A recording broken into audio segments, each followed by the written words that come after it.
Donc ici, Allah subhanahu wa ta'ala nous dit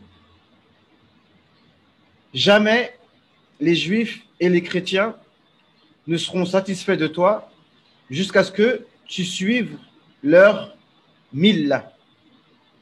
Jusqu'à ce que tu suives leur millah, jusqu'à ce que tu suives leur religion.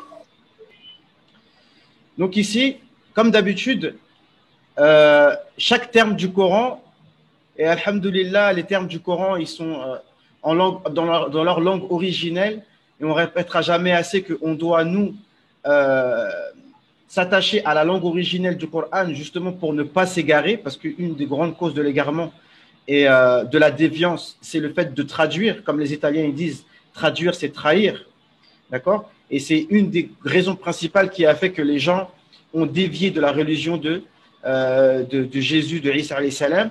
C'est à cause des traductions. Lui, il parlait à la base en araméen, langue qui est pratiquement morte, à part chez certains peuples, je crois, de l'Irak, au niveau de l'Irak, qui parlent encore l'araméen.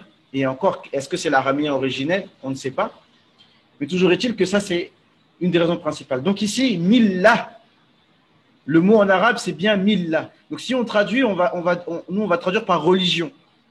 Mais en arabe, il y a le terme din, qui est religion, et il y a le terme millah. Donc automatiquement, il doit bien avoir une différence entre ces termes. D'accord? Et en tout cas, je vous encourage toujours à prendre des livres comme celui-là. Donc je ne sais pas si c'est à l'endroit pour vous. Mufradat al-Qur'an, par exemple. Il n'est pas très gros, mais c'est un livre qui prend chaque mot du Coran, en fait, et qui l'explique précisément. Donc, chaque mot, n'est-ce pas, on voit la définition précise, linguistiquement et comment c'est utilisé dans le Coran. Donc, ici, millah, on voit qu'en fait, millah, c'est différent de religion parce que c'est en relation avec ce que les gens en font, en fait. C'est une manière de faire. C'est pas religion en tant que telle, mais c'est, désolé, j'ai pas le terme exact en tête, mais en gros, c'est lié à ce que les gens en font. Quand on dit, par exemple, dans le Coran, ça vient souvent. Naam. Millata Ibrahim